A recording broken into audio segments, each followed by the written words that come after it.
গতকাল খুব ভোরে শিল্পপতি জসিমউদ্দিন মাসুদের লাশ পাওয়া যায় ব্রিজের কাছে, কাশপুর ব্রিজের কাছে।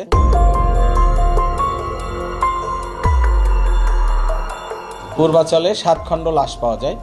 আমার পুলিশ আমরা তাৎক্ষণিক এ বিষয় নিয়ে কাজ শুরু করি এবং আমরা এই একটা অজ্ঞাতনামা লাশ আমরা এটা সূত্র খুঁজতে থাকি এবং গুলশান থানার একটা জিডিকে কেন্দ্র করে সূত্র খুঁজে আমরা এর মূল আসামি রুমা তাকে আমরা গ্রেপ্তার করি এবং এই রুমার সাথে শিল্পপতির একটা সম্পর্কের জের আমরা পাই এবং সেই সম্পর্কের পরিণতি হিসাবে এই খুনটা রুমা নিজেই করেছে বলে প্রাথমিকভাবে আমাদের কাছে স্বীকারোক্তি দিয়েছে। এর সাথে আরও যারা জড়িত আছে তাদেরকেও আমরা আইনের আওতায় এবং গ্রেপ্তারের চেষ্টা অব্যাহত আছে।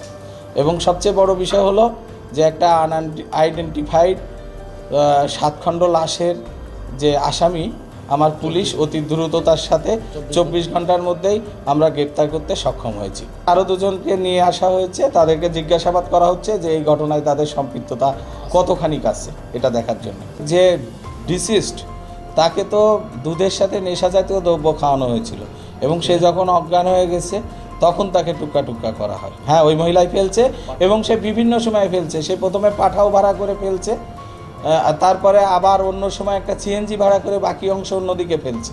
10 তারিখে নিখোঁজ হওয়ার পর থেকে ওনার মোবাইলে আর ওনাকে ট্রেস করে পাচ্ছি না। দেন আমরা গুলশান থানায় ডায়েরি করি। তারপর গতকালকে তো সংবাদ পেলাম যে ওনার লাশ পাওয়া গেছে। যারা এটার সাথে জড়িত তাদের অবশ্যই প্রত্যেকের আমি ফাঁসি চাই। এছাড়া তো এর চেয়ে চাওয়ার তো আর কিছু নাই। এইটাই আমার চাওয়া, ফাঁসি চাই তাদের। ওনার অত্যন্ত ভালো লোক ছিল, ওনার তুলনা হয় না। ওনার একটা সামাজিক ধার্মিক সব দিক দিয়ে সে খুব ভালো লোক ছিল। ওনার ইন্ডাস্ট্রিতে অনেক লোক কাজ করেই তার জীবিকা নির্বাহ করতেছে। ওনার সুষ্ঠু বিচার চাই। জসিমউদ্দিন মাসুম সাহেবের এই হত্যাকাণ্ডের আমরা সুষ্ঠু একটা তদন্ত এবং বিচার চাই। গত রবিবার থেকে ভাই নিখোঁজ, তো বিভিন্ন সংস্থায় যে তার নামে জিডি করা হয়েছে যে কি হলো, সে কোথায় গেল। তো তার উদ্দেশ্য ছিল নারায়ণগঞ্জে আসবে, মানে ফতুল্লাহ তার যে ডাইং, সে হচ্ছে 4 ব্যাংকের প্রতিষ্ঠাতা। তো এখানে আসবে রওনা দিয়েছিল, তার ড্রাইভারকে সে বিদায় করে দিয়েছে, বলছে যাও ব্যাংকে কাজ আছে, আমি ব্যাংকের কাজ শেষ করে আমি সস্তাপুর চলে যাব। ড্রাইভার চলে গেছে।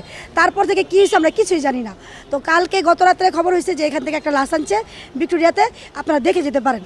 তারপরে আসার পরে রাত্রে আমরা শনাক্ত করতে পারছি এটা ভাইয়ের লাশ। এতটুকু। এখন কে বা কারা মারছে আমরা কিছুই বলতে পারি না। এটা পুরোটা আইন সংস্থা খুঁজে বের করবে কোথা থেকে কি হলো, আমরা জানি না কিছু। এতটুকু আমরা বিচার চাই, উপযুক্ত বিচার। এবং আমি মনে করি একটা খুনিকে দীর্ঘদিন সাক্ষী হবে, এটা হবে এগুলো না করে আমি একজন মানবাধিকার কর্মী, ওই হিসাবে আমি একটা বিচার চাই। সাথে সাথে বিচার হোক। কীভাবে একটা মানুষ পারে যে 7টা টুকরা করতে একটা মানুষকে, এবং তার মাথাটা এইভাবে থেতলাইছে, মানে আপনারা দেখলে অনেক ভয় পাবেন যে কীভাবে একটা মানুষকে মারতে পারে। আর এইগুলো নেশাখোর ছাড়া কেউ সম্ভব না। আমি চাই এই দুনিয়া থেকে নেশা উঠে যাক। আইন সংস্থার কাছে একটা দাবি থাকবে, নেশা যেন আমাদের দেশে না ঢুকতে পারে।